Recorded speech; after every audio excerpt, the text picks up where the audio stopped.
In this video, I'm going to show you how to place the crankshaft position sensor on this Honda Pilot. It's located underneath the engine, between the engine and the transmission. Let's get started.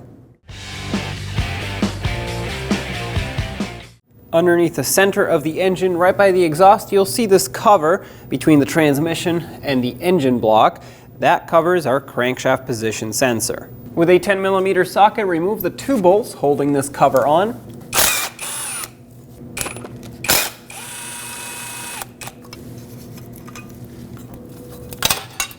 There we go. And right here is our crankshaft position sensor. Let's unplug it first. The connector is actually hidden right underneath this rubber shield of the wiring harness.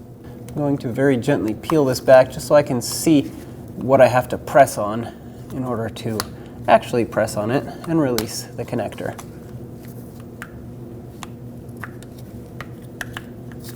So now you can see right here is where we have to press.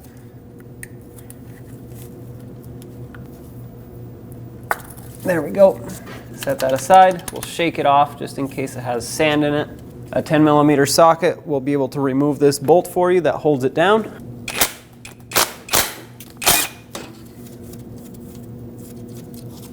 And now it's just a matter of wiggling this back and forth until it breaks free and pops out.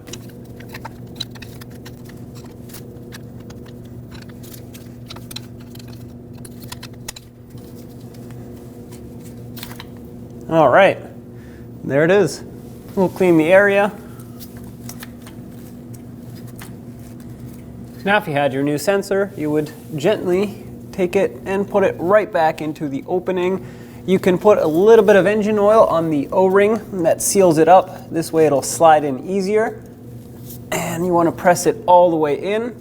Make sure that this bolt hole lines up.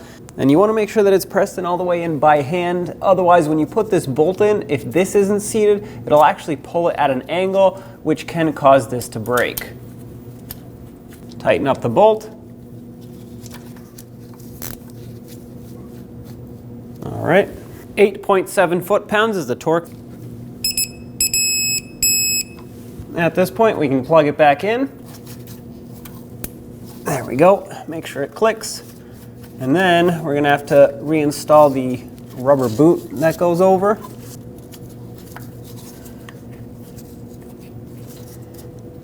All right. Lastly, install the cover. Snug these up. And that crank sensor is replaced. There are two ways to relearn the crankshaft position sensor on this vehicle. The first one is with a scan tool. You plug it in and you just follow its instructions under the crank position pattern relearn mode. Now if you don't have it, there's a somewhat simple 5-step procedure to do it. You want to start the engine and then hold the engine speed or the RPM at 3000 RPM without load, so in park or neutral, until the radiator fan comes on. And just as a side note, this might take a long time if your engine's already cold, so if it's already somewhat warmed up, it's going to take a lot less. Second step is to test drive the vehicle on a level road and decelerate from an engine speed of 2500 RPM to 1000 RPM with the transmission in second gear.